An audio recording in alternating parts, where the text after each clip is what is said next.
Well, welcome back to Ottawa Exposed. I'm David Krayden, the senior parliamentary columnist for the Western Standard. It's a real pleasure to be back. How's February treating you?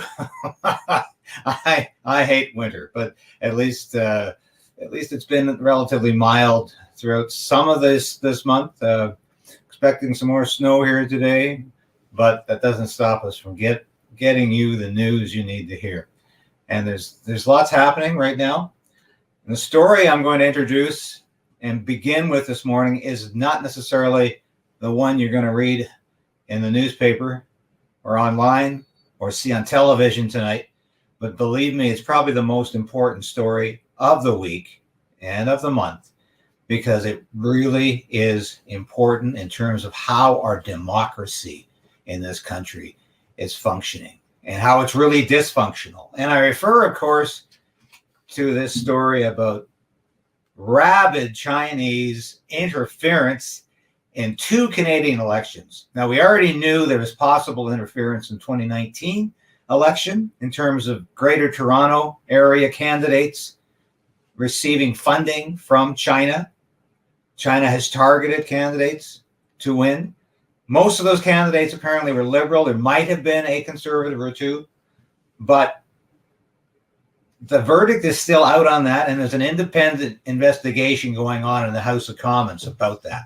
And believe me, that's extremely, extremely important. We need to know what exactly happened in 2019. But just as we're wondering about 2019, 2021 is now a concern in terms of, did the Chinese influence and interfere in the 2021 election? Apparently they did. And I've got to applaud the work of my old friend Bob Fife, who was working at the Globe and Mail and at CTV, and Stephen Chase, who is also involved with this, as well as Global News. Now, these are media outlets that I have been critical of in the past because I think they sometimes tend to coddle Prime Minister Justin Trudeau. They give him a pass. They lob softball questions at him during news conferences. But I'm just as quick to say, hey, great job on this story, because we need to know. And I just want to read a portion here from the Globe story where Fife and Stephen Chase write, China employed a sophisticated strategy to disrupt Canada's democracy in the 2021 federal election campaign as Chinese diplomats and their proxies backed the re-election of Justin Trudeau's Liberals, but only to another minority government, and worked to defeat conservative politicians considered to be unfriendly to Beijing. The full extent of the Chinese interference operation is laid bare in both secret and intelligence service documents that were reviewed by the Globe and Mail. So these documents are from CSIS. This is our intelligence gathering service. And unlike the United States, that has 13 intelligence gathering services, we only have one, plus what is gathered by D&D. So we have really two in this country, but we do not have 13. So what CSIS comes up with in terms of intelligence is very important. And we need to know exactly what went on. Why did the Chinese government only want a minority government? I mean, what is up with that? But before we get into that, I want you to watch a brief clip from Bob Fife where he talks about what this information means. The government has not been telling Canadians the truth. The best way to deal with these kind of interference and influence activity is to shine a light on it so that Canadians are aware of what is going on and can prepare to deal with it. Now, I didn't think I'd ever hear that from the Globe and Mail. At least I haven't been hearing that from the Globe and Mail. But I tell you, what does that say? The government's not telling us the truth. Justin Trudeau is well aware of this Chinese interference. He was briefed on the 2019, and God knows CSIS would have told him about the 2021 interference. Now, is he shocked? He acknowledges, yes, he's acknowledged that there is some degree of Chinese interference. But is he outraged over it? Apparently not.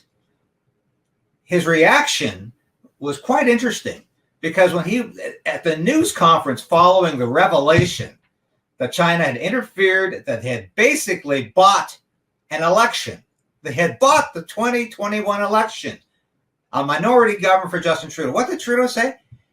He said, let's hope CSIS hunts down these whistleblowers or whistleblower. Just watch this. Monsieur Trudeau, vous vous faites rassurant par rapport aux résultats des élections. You're very reassuring on the results of elections, Mr. Trudeau. But what are you saying? What do you have to say about the fact that people at CSIS are leaking secret documents? Isn't there some discomfort within those agencies regarding China? It's certainly a sign that security within CSIS needs to be reviewed, and I'm expecting CSIS to take the issue very seriously. Well, there you go. He's more concerned that CSIS told the Globe and Mail about this, that the information is out there. He's not concerned that China's interfering so much as he is that somebody told on him. Somebody told on China. And obviously, this involves Justin Trudeau. Justin Trudeau has not been telling us the truth.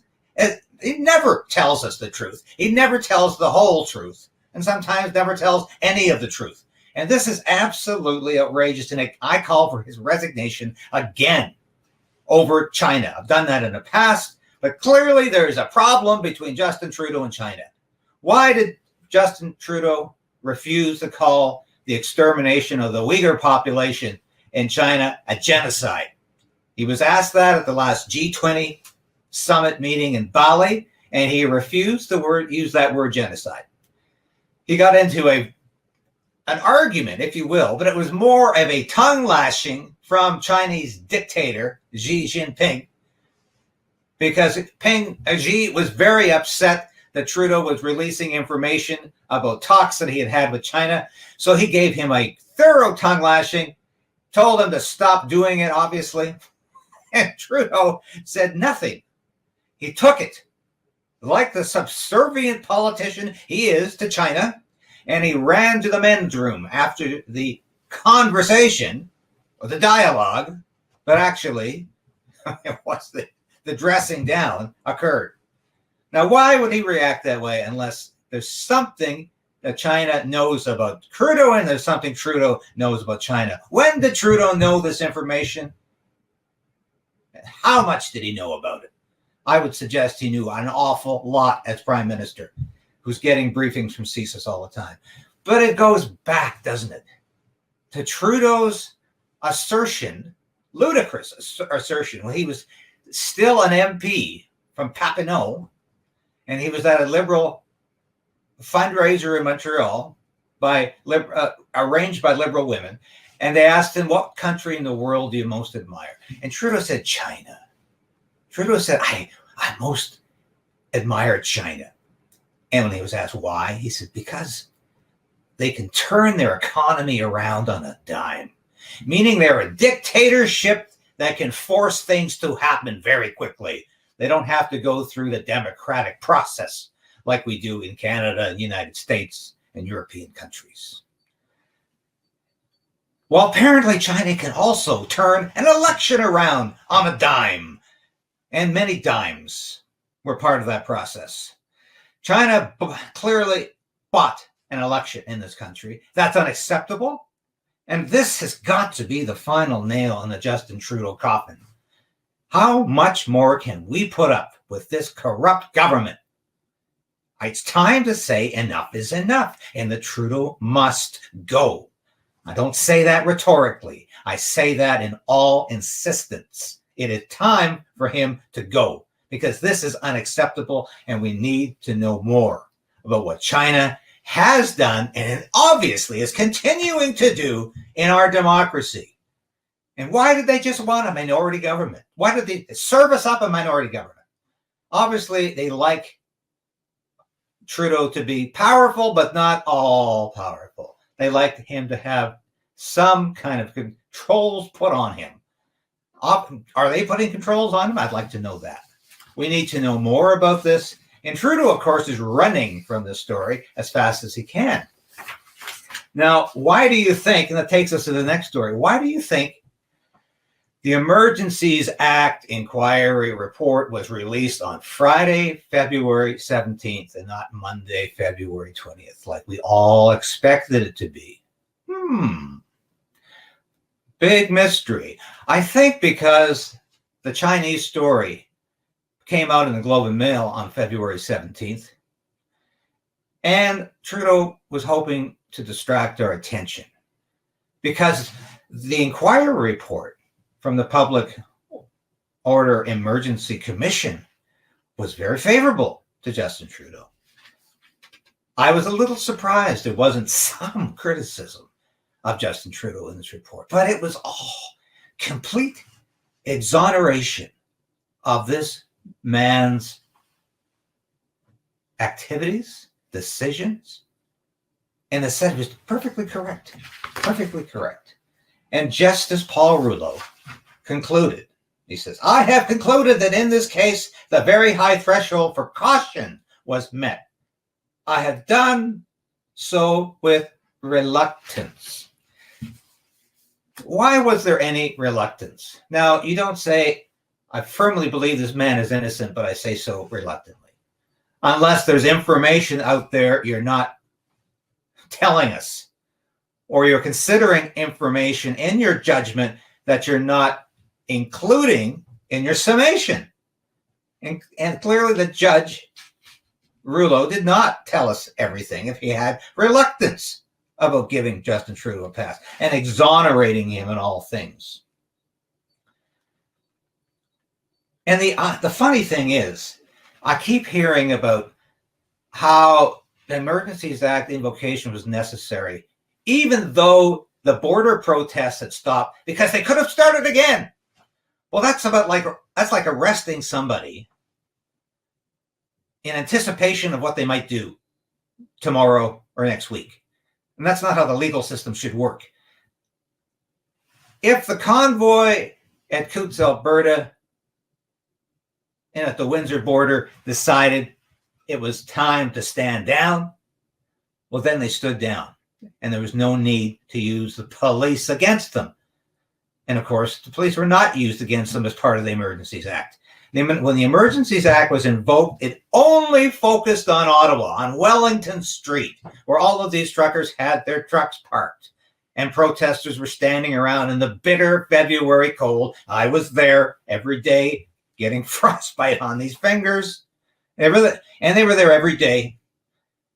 But that's where the focus was, not on any border crossings. There was no hint of insurrection or improper behavior or any sort of behavior that would have suggested there was going to be violence or an act against the government. These people had no intention of trying to take over the government. That is just a ridiculous lie that has come out of the haters who just couldn't stand the fact that the Freedom Convoy stood up to COVID-19 mandates. They couldn't stand that. So what is the legacy of this report? And we'll get shortly to what my favorite lawyer, Eva Chipiuk, has to say about it. But what is the legacy then? First of all, it's okay for the government to freeze your bank accounts if you're involved in a protest that they don't like. And if you donate, even if you donate your money to a protest that they don't like, because that's unacceptable. I remember the Justice Minister at the time saying that Canadians shouldn't be donating to Trump-style politics. Who the hell is he to say that we can't be donating to Trump-style politics or any kind of democratic action? He cannot make that call. But the point is, Justin Trudeau got away with this. So it's okay to freeze your bank accounts. And believe me, they'll do it again. If they got away with it this time, over the Freedom Convoy, they'll do it again over a protest that they don't like and they don't want you to see. And I think that's important to remember. That's one of the legacies of this report. But thankfully, Freedom Convoy lawyer Eva Chipiuk, who I interviewed this week, in response to this report, she said, this is not the final word. The judicial review is going to examine Judge Rouleau's decision on this to see if it is, in fact, correct, to see if it is, in fact, appropriate. So this is not the end of this process. Once again, we were told that was the end. No, it's not. It's not the end. There's going to be a judicial review of this in April. I'm glad Eva brought that up. And, of course, her reaction to this was, I thought, quite categorical. She was very incensed that Judge Rouleau apparently ignored a lot of what went on during the Freedom Convoy and simply decided to exonerate Justin Trudeau. And I liked what Eva Chipiuk said. She said she was still fighting. And she said the report itself was a small battle. And there's a large war, she said, ahead in terms of maintaining freedom in this country, maintaining the ability of people to protest peacefully without being thrown in jail, having their bank accounts frozen, and having the draconian Emergencies Act brought down on their head, literally brought down on their heads with police using batons on their heads. And that's what happened. I was there. So don't tell me it didn't happen. I was there. I saw it. Journalists were injured. And old people were pushed out of the way. A Métis woman was trampled by a horse and she was using a walker to get around. I mean, that is unacceptable behavior. And if that's the way this government deals with people they don't agree with, that's unacceptable. And that's got to stop. But as Eva mentioned to me, none of this is carved in stone. None of this is carved in stone. It can be changed. And she also wants a $400 million class action suit against the Freedom Convoy protesters dismissed. And she's right, and she's quite right about that. But you know, she also mentioned that the response to Rouleau's report was not what Trudeau anticipated. It was not a massive applause of thank God this man recognizes the right for good order and good government, which that did not represent, by the way, represent an overreach of government. But as Eva pointed out, media here in Canada, in the United States, and in Europe criticized the decision because they said there was no threshold. There was no reason to invoke the Emergencies Act. And I find it interesting that once again, the Globe and Mail, which has been siding with the Liberal government in the past on many issues, the Globe and Mail editorialized on Monday, we disagree, for instance, with Rouleau's conclusion that the invocation was justified. Huge editorial decision. Very, very important. And that means the mainstream media is backing away from Trudeau, just as it is in the United States from Biden. But there's a clear break right now over China and over the Emergencies Act invocation. Clearly, a lot of the mainstream media are thinking twice about what Trudeau has done and what he continues to do as a prime minister. And I think this is very bad news for Justin Trudeau. And as I've said earlier, he wanted this to be a victory lap, and it's not. China came down. The Emergencies Act came down, but it didn't get the media response he anticipated. And forget about those UFOs that turned out to be American weather balloons. That's another cipher that didn't work for Justin Trudeau's re-election. And he is going to be pushing hard on healthcare. I can tell you that. And I have, as I mentioned in the past. Now, quickly now, I want to go into my last column, which was yesterday's, where we talked about Roxham Road, the notorious, infamous Roxham Road that goes from New York to Quebec. And it's where illegal immigrants have been crossing for about 6 years now. Why 6 years? Because you may recall in 2017, yes, on January 28th, Justin Trudeau put out a tweet that said, "To those fleeing persecution, terror, and war, Canadians will welcome you regardless of your faith. Diversity is our strength." That's his mantra. Yes. So what happened? People took him at his word. Forget about the immigration process. We'll just come to Canada. So they found ways to come to Canada. One of them was Roxham Road. It's basically just a passageway where there is it's an unofficial border crossing. Now the RCMP are stationed out there, but they just let people go by. They just process them and move them on.